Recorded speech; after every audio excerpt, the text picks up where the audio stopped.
Assalamualaikum dear students, here is Kumail Haider and welcome to the octahedron chemistry classes. Previous lecture में बेटा हमने disproportionation reaction को detail में discuss किया और उससे रिलेटेड एक कॉन्सेप्ट असेसमेंट था, उसको भी हमने डिस्कस कर लिया। आज का हमारा लेक्चर होगा बेटा balancing of the redox equations या balancing of the redox reactions. ठीक है, तो ये जो टॉपिक है ये one of the most important topic है रिगार्डिंग टू लॉन्ग क्वेश्चन। ये शॉर्ट क्वेश्चन में भी आ सकता है, लॉन्ग में भी आ सकता है, ठीक है, लेकिन ये बहुत इंपॉर्टेंट टॉपिक है और सिंपल है। स्टेप बाय स्टेप मैं आपको समझा देता हूँ और इससे रिलेटेड आपकी बुक में कॉन्सेप्ट असेसमेंट भी दिया हुआ है, उसको भी हम इंशाल्लाह इसके बाद उसको भी सॉल्व करेंगे। तो स्टार्ट करते हैं बेटा, बैलेंसिंग ऑफ रिडॉक्स इक्वेशन या बैलेंसिंग रिडॉक्स इक्वेशन। देखिए, जब भी बैलेंसिंग ऑफ रिडॉक्स इक्वेशन होना बेटा तो एक बेसिक प्रिंसिपल है, उसके बेस पे हमने क्या करना होता है, रिडॉक्स इक्वेशन को बैलेंस करना होता है। वो बेसिक प्रिंसिपल क्या है, किसी भी रिडॉक्स रिएक्शन के अंदर जिस सब्सटेंस ने जितना इलेक्ट्रॉन लॉस किया है उतना ही इलेक्ट्रॉन दूसरे सब्सटेंस ने गेन करना चाहिए। मतलब आपके पास number of electron lost must be equal to number of electron gain। तो यहाँ पे बेसिकली नंबर ऑफ इलेक्ट्रॉन जो ऑक्सीडेशन में लॉस हो रही है और रिडक्शन में गेन हो रही है ये बराबर होना चाहिए, ये इसका बेसिक प्रिंसिपल है। तो हम कह सकते हैं कि प्रिंसिपल क्या है बेटा, अगर हम इसकी प्रिंसिपल लिखते हैं तो प्रिंसिपल है बेटा इसका principle of this balancing of redox equation के लिए क्या है बेटा, in any redox reaction, in any redox reaction, the number of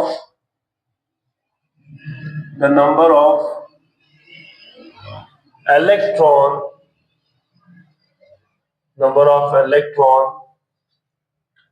lost by an element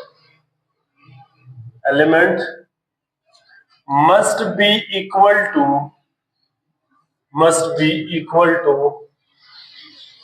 number of electron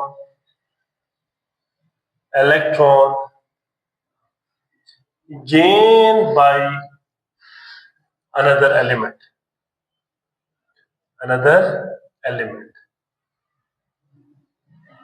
ठीक है, तो जितना इलेक्ट्रॉन लॉस हुआ है ऑक्सीडेशन के दौरान या एक एलिमेंट ने जितना इलेक्ट्रॉन लॉस किया है वो मस्ट भी इक्वल होना चाहिए किसके बेटा, वो एलिमेंट जिसने नंबर ऑफ इलेक्ट्रॉन गेन किया है। तो number of electron loss and gain का आपस में बराबर होना जरूरी है। ये basically balancing of redox equation की बेसिक प्रिंसिपल है। तो इसके दो मेथड्स हमने पढ़ना है बेटा, एक है बाय ऑक्सीडेशन नंबर मेथड और दूसरा है बाय आयन इलेक्ट्रॉन मेथड, इसको हम कहते हैं हाफ रिएक्शन मेथड के जरिए कैसे बैलेंस करते हैं। तो वो हम नेक्स्ट लेक्चर में करेंगे, लेकिन अभी आज के हमारे लेक्चर में हम बैलेंस करेंगे रिडॉक्स इक्वेशन को by changing oxidation number method. ठीक है, पेपर में आपको ये अनबैलेंस्ड रिडॉक्स इक्वेशन इस तरह से गिवन होगा, आपने क्या करना है उसको बैलेंस करना है। ठीक है, लेकिन यहाँ पे बाय ऑक्सीडेशन नंबर मेथड है तो बड़ा सिंपल सा है, आपने ये जो अभी मैं बताऊंगा इन तमाम स्टेप्स को आपने फॉलो करना है। लेकिन अगर जो दूसरा मेथड है हाफ रिएक्शन मेथड या आयन इलेक्ट्रॉन मेथड से अगर आपने बैलेंस करनी हो तो फिर उस केस में हम एसिडिक और बेसिक मीडिया के लिए फिर हम अलग अलग कंडीशंस लगाते हैं। अदरवाइज यहाँ पे हमें कोई कंडीशन वगैरह गिवन नहीं होगा, यहाँ पे जस्ट आपको अनबैलेंस्ड रिडॉक्स इक्वेशन गिवन होगा, आपने उसी अनबैलेंस्ड रिडॉक्स इक्वेशन को इन तमाम स्टेप्स के जरिए आपने क्या करना है, सॉल्व करना है। एक चीज आपने इसमें और याद रखनी है बेटा कि हर स्टेप के अंदर आपने रिडॉक्स इक्वेशन को बार बार लिखना है। मतलब हर स्टेप के अंदर आपने इक्वेशन को दोबारा से लिखना होता है, आपने एक दफा नहीं लिखना बल्कि इसको हर स्टेप के अंदर बार बार उसको लिखना भी है। मैं आपकी आसानी के लिए तमाम स्टेप्स के पॉइंट्स मैंने लिख के रखा है, बस बाकी रिएक्शंस को बैलेंस करना मैं आपको यहाँ पे सिखा देता हूँ, ठीक है, ताकि इसके ऊपर इतना ज्यादा टाइम ना लगे। तो एग्जाम्पल है बेटा, ये बेसिकली पास पेपर में, ये बोर्ड में भी आया हुआ है बेटा। असल में ये जो आपका बैलेंसिंग ऑफ रिडॉक्स इक्वेशन है, ये पुरानी बुक के मुताबिक फर्स्ट ईयर में था, अब ये उन्होंने सेकेंड ईयर में शामिल कर दिया है। ठीक है, तो यही सवाल बिल्कुल एज इट इज, यही सवाल जो है वो पास पेपर में आया हुआ, मेरे ख्याल पिछले साल के पेपर में आया हुआ था ये। पिछले साल के पेपर में ये लॉन्ग क्वेश्चन में यही balancing of oxidation, balancing of redox equation by oxidation number method, और इसमें यही एग्जांपल आया हुआ था। ठीक है, तो चलिए हम स्टार्ट करते हैं बेटा। इसमें यहाँ पे अनबैलेंस रिडॉक्स इक्वेशन दिया हुआ है बेटा, तो क्या है, फास्फोरस, नाइट्रिक एसिड और वाटर, मतलब ये रिएक्टेंट है। ठीक है, phosphorus, nitric acid and water जब आपस में रिएक्ट करती है बेटा, क्या बनाता है, phosphorus acid and nitric oxide. This is known as nitric oxide. Nitrogen का ऑक्साइड बना है, फास्फोरिक एसिड बना हुआ है, और यहाँ पे रिएक्टेंट क्या है, water, nitric acid and phosphorus. यहाँ पे अगर आप जरा गौर से देखें तो बाकी तमाम चीजें बैलेंस है। जरा देखिए, एक चीज अनबैलेंस है, यहाँ पे हम देखते हैं फास्फोरस एक है, 1 है, यहाँ पे भी फास्फोरस क्या है, 1 है। ठीक है, बैलेंस्ड है फास्फोरस। नाइट्रोजन यहाँ पे 1 है, यहाँ पे भी 1 है, बैलेंस्ड है। ठीक है, हाइड्रोजन यहाँ पे कितना है, 2 और 1, 3, यहाँ पे कितना है, 3, बैलेंस देखो। लेकिन ऑक्सीजन बैलेंस नहीं है, यहाँ पे कितना है, 3 + 1, ये 4 हो गया। यहाँ पे कितना है, 4 + 1 5। तो यहाँ पे ऑक्सीजन जो है वो 5 है और बाकी तमाम चीजें बैलेंस्ड है। तो इस एक ऑक्सीजन का अनबैलेंस होने की वजह से हमें ये पूरी इक्वेशन को हमें क्या करना पड़ेगा, with the help of this method हम इसको बैलेंस करेंगे। ठीक है, आपने इसको डायरेक्ट इंस्पेक्शन मेथड से नहीं करना, पेपर में आपने इन तमाम स्टेप्स को फॉलो करना है बेटा। डायरेक्ट आपने इसको बैलेंस नहीं करना, डायरेक्ट बैलेंस करने में थोड़ा सा टाइम भी ज्यादा लगेगा और इसमें थोड़ा सा मुश्किल भी होता है, लेकिन अगर आप स्टेप्स को फॉलो करेंगे तो आसानी से आप इसको सॉल्व कर सकेंगे। तो सोल्यूशन है बेटा इसमें, अ सीरीज ऑफ स्टेप्स, यहाँ पे मैं लिखता हूँ बेटा इस पॉइंट को, a series of steps are involved in this method। ठीक है, इस मेथड के अंदर सीरीज ऑफ स्टेप्स यहाँ पे इन्वॉल्व है। जो पहला स्टेप है बेटा, फर्स्ट वन इज क्या है, आपने क्या करना है, तमाम के तमाम एलिमेंट के या एटम के ऑक्सीडेशन स्टेट को आपने असाइन करनी है। तमाम के जितने भी एलिमेंट आपको गिवन है इस रिडॉक्स इक्वेशन के अंदर, उन तमाम एलिमेंट्स की ऑक्सीडेशन स्टेट को या ऑक्सीडेशन नंबर को आपने उसके ऊपर लिखना है। ठीक है, तो पहला स्टेप क्या है बेटा, assign oxidation number to all the atoms involved in the redox equation। ये पहला स्टेप है। तो फिर हम क्या करेंगे बेटा, सबसे पहले इक्वेशन को दोबारा लिखेंगे। ठीक है, सबसे पहले लिखेंगे phosphorus plus nitric acid plus क्या है, वाटर, दे विल गिव, क्या दे रहे बेटा, दे विल फॉर्म, ये दे विल गिव क्या बनाएगा बेटा, phosphorus acid H3PO4 plus nitric oxide NO। अब आपने क्या करना है, सबसे पहले इन सबकी ऑक्सीडेशन स्टेट को असाइन करना है। देखिए, फास्फोरस फ्री स्टेट में मौजूद है, इसकी ऑक्सीडेशन स्टेट 0 होती है, ये हमने रूल्स पढ़ा है। अगर आपने रूल्स नहीं पढ़ी तो इस लेक्चर के अगर आप प्लेलिस्ट में चले जाए तो इस लेक्चर की प्लेलिस्ट के अंदर मैंने तमाम रूल्स को यहाँ पे डिस्कस किया हुआ है कि कैसे ऑक्सीडेशन स्टेट्स को हम असाइन करते हैं या ऑक्सीडेशन स्टेट को कैसे हम फाइंड करते हैं। इसके लिए पूरा रूल्स मैंने आपको वहां पे लिखवाया हुआ है, समझाया हुआ है वहां पे, और एग्जांपल्स को भी हमने वहां पे डिस्कस किया हुआ है। तो आप वहां पे एक दफा देख लीजिएगा अगर आपने नहीं देखा। अदरवाइज अगर आपको आता है तो फिर आसान है, आप इसको डायरेक्ट कर सकते हैं। सिमिलरली यहाँ पे हाइड्रोजन की ऑक्सीडेशन स्टेट क्या है बेटा, +1। ठीक है, और ऑक्सीजन की -2 होती है, लेकिन यहाँ पे कितना ऑक्सीजन है, 3, तो मल्टीप्लाई बाई 3 कर दे। ठीक है, इंडिविजुअल एटम के ऊपर लिखना है, तो -3 मल्टीप्लाई बाई 3 -6 प्लस 1 -5, इक्वेशन के दूसरे साइड पे लेके जाए +5। ये मैंने आपको सिखाया हुआ कि कैसे निकालना है, आप इसको इस तरह से यहाँ पे कर सकते हैं। यहाँ पे हाइड्रोजन, एक हाइड्रोजन +1, 2 हाइड्रोजन होगा तो +2 हो जाएगा, और यहाँ पे ऑक्सीजन के ऊपर -2 होगा। सिमिलरली यहाँ पे हाइड्रोजन +1 मल्टीप्लाई बाई 3 और ऑक्सीजन के ऊपर -2 मल्टीप्लाई बाई 4, तो -2 मल्टीप्लाई बाई 4 कितना हो गया बेटा? -8 प्लस 3 कितना हो जाएगा? +5। यहाँ पे फास्फोरस के ऊपर +5 आएगा। ऑक्सीजन -2 है, इक्वेशन की दूसरी साइड लेके जाइए, नाइट्रोजन के ऊपर +2 आ जाएगा। ठीक है, तो हमने क्या किया, पहला स्टेप हमने फॉलो किया कि तमाम के तमाम एलिमेंट्स की ऑक्सीडेशन स्टेट को हमने क्या कर दिया, इसके ऊपर असाइन कर दिया। ठीक है, बड़ा सिंपल सा है बेटा, इसको हमने असाइन कर दिया सारा। अच्छा जी, इसके बाद सेकंड स्टेप है बेटा, स्टेप नंबर 2। अब जितने भी आपने ऑक्सीडेशन स्टेट यहां पे लिखी है, उन तमाम में से आपने देखना है कि किस एलिमेंट की ऑक्सीडेशन स्टेट चेंज हुई है। आपने क्या करना है बेटा, आइडेंटिफाई करनी है वो एलिमेंट या वो एटम जिसकी ऑक्सीडेशन स्टेट इस रिएक्शन के दौरान चेंज हुई है, उसको सिर्फ आपने आइडेंटिफाई करनी है। तो इसके लिए हमें यहाँ पे मेरा पॉइंट भी लिखा हुआ है, identify the element undergoing a change in oxidation number. तो हम यहाँ पे दोबारा से एक दफा इक्वेशन को लिखते हैं बेटा, क्या है, phosphorus plus HNO3 plus water, they will form phosphorus acid H3PO4 and NO। आप जरा गौर से देखें तो यहां पे फास्फोरस 0 था, यहां पे +5 हो गया, इसका मतलब है फास्फोरस की चेंज हो गई है। तो फास्फोरस के ऊपर लिखें 0 से +5, ठीक हो गया। और हाइड्रोजन देखिए +1 है, यहाँ पे +1, यहाँ पे भी +1, चेंज नहीं हुआ। ठीक है, इसी तरह से अगर आप ऑक्सीजन देखें तो -2 -2 -2 -2 ही है, चेंज नहीं हुआ। लेकिन नाइट्रोजन देखें तो +5 से क्या हुआ है, +2 हो गया। तो नाइट्रोजन यहाँ पे +5 था बेटा, और ये किस में गया है, +5 से +2 में गया है।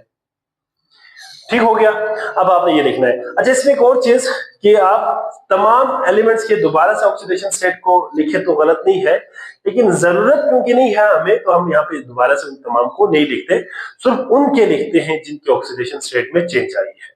ठीक है, बाकी तमाम को लिखने की जरूरत नहीं है। इसके बाद आता है बेटा स्टेप नंबर 3। आपने क्या करना है, एक ब्रिज लाइन ड्रॉ करनी है। आपने एक ब्रिज लाइन या ब्रिज ड्रॉ करनी है उन एलिमेंट्स के दरमियान, जो सिमिलर एलिमेंट्स के दरमियान जिसकी ऑक्सीडेशन स्टेट में चेंज आई है। मतलब यहाँ पे लिखा हुआ है कि draw a bridge between the same atom undergoing a change in oxidation state. ठीक है, इसके बाद क्या करना है, indicate this change by the number of electron loss और गेन बाय द एलिमेंट्स। ठीक है, और आप इसको इंडिकेट भी करते हैं कि भाई कितने इलेक्ट्रॉन इसने लॉस किया है और कितने गेन किया है, आपने यहाँ पे मेंशन भी करना है। तो इसके लिए फिर हम क्या करेंगे, इक्वेशन को दोबारा से लिखेंगे, फास्फोरस प्लस क्या था बेटा, HNO3 प्लस वाटर। ठीक है, दे विल फॉर्म क्या बना रहा है बेटा, they will form H3PO4 plus NO। ठीक है, दोबारा से लिखते हैं, यहाँ पे फास्फोरस 0 था, यहाँ पे +5 हो गए। ठीक है, नाइट्रोजन +5 था और यहाँ पे क्या हो गया, +2 हो गया। अब आप जरा देखिए, पहले फास्फोरस के लिए बनाते हैं ब्रिज लाइन। ठीक है, फास्फोरस 0 से कहां पे गया बेटा, 0 से +5 में। ठीक है, और नाइट्रोजन +5 से कहां पे गया, +2 में। ठीक है, इस तरह से आपने ब्रिज लाइन ड्रॉ करनी है। अब आपको पता है कि फास्फोरस 0 से +5 होना, इंक्रीज इन ऑक्सीडेशन स्टेट। तो यहाँ पे क्या हुआ है बेटा, यहाँ पे हुआ है ऑक्सीडेशन। यहाँ पे क्या हुआ है, ऑक्सीडेशन। और यहाँ पे +5 से +2 हो गया है, तो मतलब यहाँ पे क्या हुआ है, रिडक्शन। यहाँ पे क्या हुआ है, रिडक्शन हुआ है। ठीक है, और दूसरी बात यहाँ पे आपने क्या लिखी थी बेटा, नंबर ऑफ इलेक्ट्रॉन लॉस और गेन भी लिखना है, ये भी इंडिकेट करना है। तो आप जरा गौर से देखें तो फास्फोरस 0 से +5 हो गया है, मतलब इसने 5 इलेक्ट्रॉन लॉस किया है। तो हम यहाँ पे लिखेंगे 5 इलेक्ट्रॉन।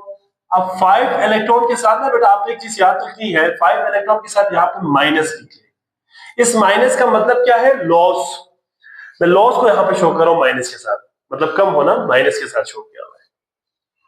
और यहां पे नाइट्रोजन +5 से +2 हुआ है, तो मतलब इसने 3 इलेक्ट्रॉन गेन किया है, तो हम यहाँ पे प्लस के साथ लिखेंगे 3 इलेक्ट्रॉन्स इसने गेन किया हुआ है, तो ये आपने इंडिकेट करना है। इसके बाद स्टेप नंबर 4, आपने क्या करना है बेटा, इक्वेट करना है जो नंबर ऑफ इलेक्ट्रॉन लॉस हुआ है और नंबर ऑफ इलेक्ट्रॉन गेन हुआ है।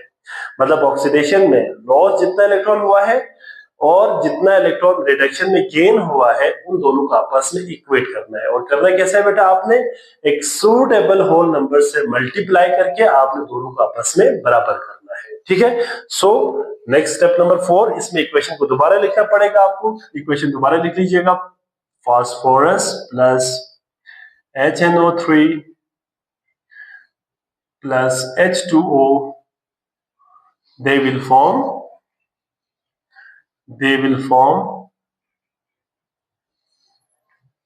H3PO4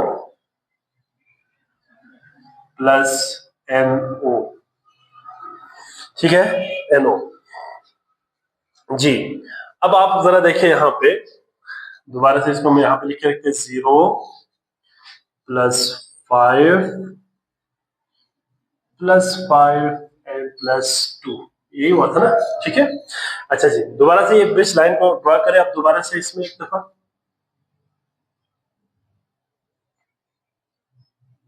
ठीक है, और इसको इसके साथ मिला दें।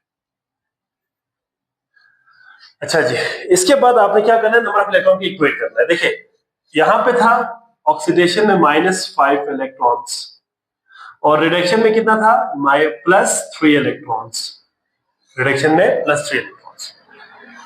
अब 5 और 3 को कैसे बैलेंस करेंगे, देखिए 5 और 3 को कैसे इक्वेट कर सकते हैं, अगर हम क्या करें, 5 को मल्टीप्लाई करें 3 के साथ तो ये आ जाएगा 15 इलेक्ट्रॉन्स, और अगर हम 3 को मल्टीप्लाई करते हैं 5 के साथ तो आ जाएगा 15 इलेक्ट्रॉन्स।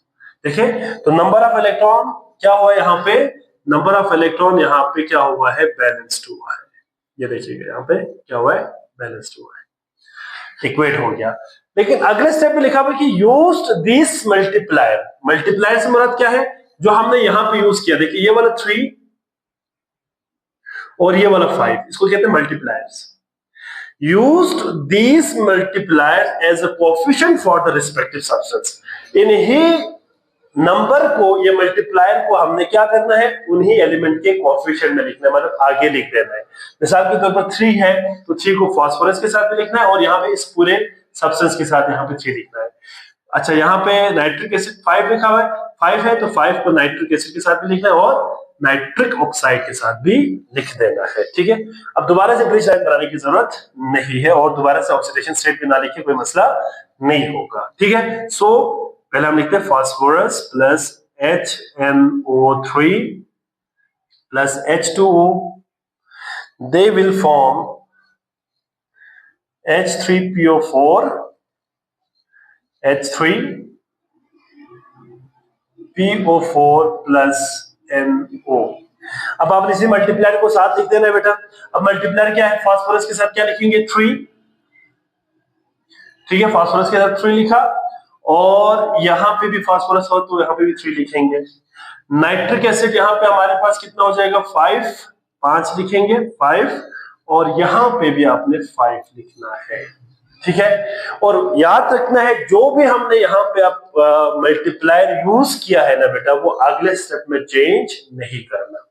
यहाँ पे एक चीज और भी आपने याद रखनी है बेटा, कुछ ऐसे भी इक्वेशंस हमारे पास आ जाती है जहां पे यही एग्जैक्ट मल्टीप्लायर का लगाना जरूरी नहीं होता। उसमें रीजन ये होता है, मिसाल के तौर पर मैं आपको समझाने के लिए कर रहा हूं कि फॉर एग्जांपल अगर नाइट्रोजन यहां पे भी एक होता, लेट सपोज यहां पे भी एक होता, ठीक है, और अगर आप यहाँ पे 5 लगाते और लेट सपोज मैं समझाने के लिए कर रहा हूं कि अगर आप 5 लगाएंगे तो बैलेंस हो गया। लेकिन अगर ऐसा कोई रिएक्शन है जिसमें यहाँ पे एक और नाइट्रोजन भी है, ठीक है, और यहाँ पे फॉर एग्जांपल लेट सपोज 3 है, ऑलरेडी पहले से मौजूद है, तो फिर उस वक्त आपने ऐसा नंबर लगाना है, इसी में से आपने ऐसा नंबर लगाना है जिसको कम करके आप लगा सकते हैं। ठीक है, मिसाल के तौर पर यहाँ पे अगर ऑलरेडी पहले से ही 3 थे, यहाँ पे फॉर एग्जांपल 1 था, तो यहाँ पे अगर आपने 5 लगाया है तो यहाँ पे आपने यहाँ पे 5 नहीं लगाना, बल्कि आपने क्या करना है 2 लगा के, 1 के साथ 2 लगा के 5 कर देना है। तो वो जब एग्जांपल आएंगे तो हम डिस्कस भी कर लेंगे। फिलहाल ओवरऑल आपने एज इट इज लिखना है, लेकिन बाकी कुछ इक्वेशंस के अंदर आपने इन चीजों को देखना भी होता है। ठीक है, खैर इसके बाद आखिरी स्टेप है बेटा कि बैलेंस करना है the rest of the equation by inspection method, या इसको हिट एंड ट्रायल मेथड भी कहते हैं। अब आपने क्या करना है, जो रिमेनिंग बच गया है ना बेटा, जिसमें ऑक्सीजन और हाइड्रोजन बच गया है, उसको आपने इंस्पेक्शन मेथड से बैलेंस करना है। मतलब आपने उसको अपने हिसाब से सूटेबल डिजिट से मल्टीप्लाई करके खुद से इसको आपने क्या करना है, बैलेंस करना है। अच्छा, इस बैलेंसिंग में भी आपको एक चीज याद रखनी है कि आपने पहला ऑक्सीजन को बैलेंस करना है और इसके बाद हाइड्रोजन को बैलेंस करना है। नॉर्मली जब आप ऑक्सीजन को बैलेंस करते हैं तो हाइड्रोजन ऑटोमेटिकली बैलेंस हो जाता है, नहीं होता तो फिर भी आपने क्या करना है, पहले ऑक्सीजन को बैलेंस करना है, फिर आपने हाइड्रोजन को बैलेंस करना है। ठीक है, ये रूल है, ये आपने याद रखनी है। तो दोबारा से हमें इक्वेशन लिखना पड़ेगा, दोबारा से एक दफा इक्वेशन लिखना पड़ेगा बेटा, क्या है, phosphorus plus HNO3 plus H2O, they will form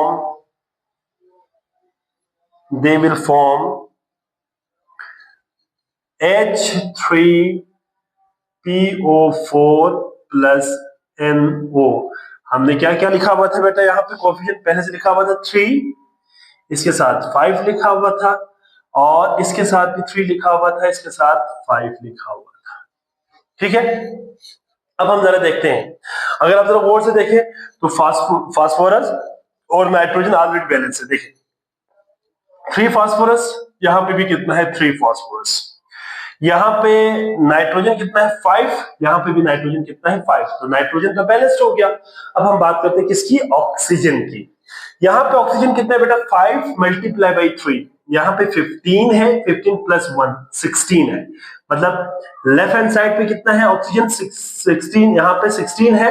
right hand side पे कितना, जरा देखें 3 मल्टीप्लाई बाई 4 12, 12 प्लस 5 17, तो राइट साइड पे 17 ऑक्सीजन है और लेफ्ट साइड पे 16 ऑक्सीजन है। तो अब आपने इसको बैलेंस करना है, तो हम क्या करेंगे, जो लेफ्ट साइड है अगर मैं यहाँ पे 2 पुट करता हूं, ठीक है, तो देखिए जरा 5 मल्टीप्लाई बाई 3 15, 15 प्लस 2 17, यहाँ पे देखिए 3 मल्टीप्लाई बाई 4 12, 12 प्लस 5 17, तो ऑक्सीजन बैलेंस हो गया। अब हाइड्रोजन की बारी है, देखते हैं हाइड्रोजन बैलेंस हुआ या नहीं हुआ। देखिए यहाँ पे कितने हाइड्रोजन, 5 प्लस 2 2 4, मतलब 2 मल्टीप्लाई बाई 2 है ना, तो 4 प्लस 5 9 हो गया, 3 मल्टीप्लाई बाई 3 9। देखो तो हाइड्रोजन ऑटोमेटिकली बैलेंस हो गया है। नॉर्मली ये बैलेंस हो जाता है, फ्रीक्वेंटली बैलेंस हो जाता है, लेकिन नहीं होता तो फिर आपने इसको क्या करना है, हाइड्रोजन को आखिर में बैलेंस करना है। ठीक है, तो ये था बेटा हमारा balancing of redox equation by oxidation number method, और यहां पे हमारा जो इक्वेशन है वो क्या हो गया बेटा, बैलेंस्ड हो गया। ठीक है, तो ये आई होप सो समझ आ गए होंगे, इसका एक स्क्रीनशॉट ले ले।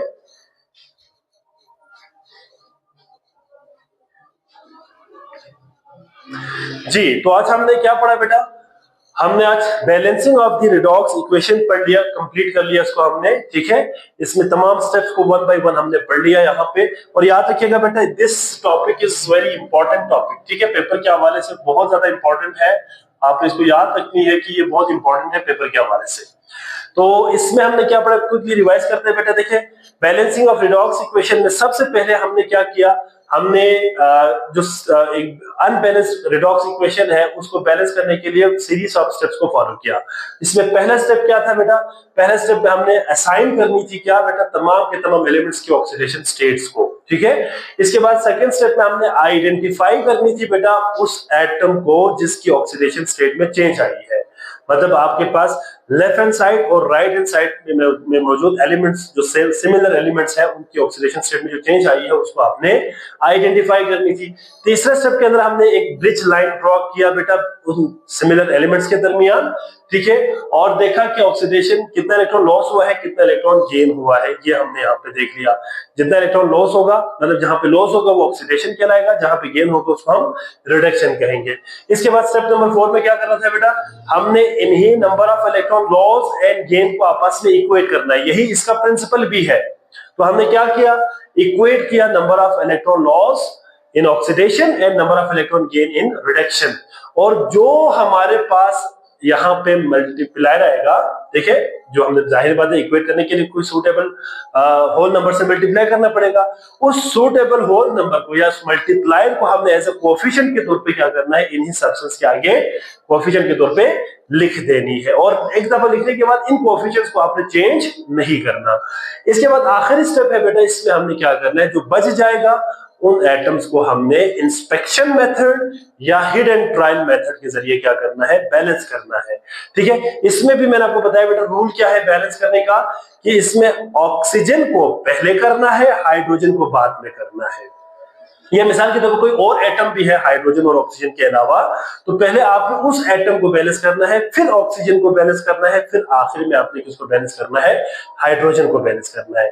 ये रूल है, आप पहले हाइड्रोजन को बैलेंस ना करें, पहले आप ऑक्सीजन को बैलेंस करें, तो नॉर्मली बल्कि most frequently hydrogen automatically balance हो जाता है, ठीक है, ऑक्सीजन के साथ। लेकिन अगर नहीं होता तो फिर आपने आखिर में हाइड्रोजन को बैलेंस करना है।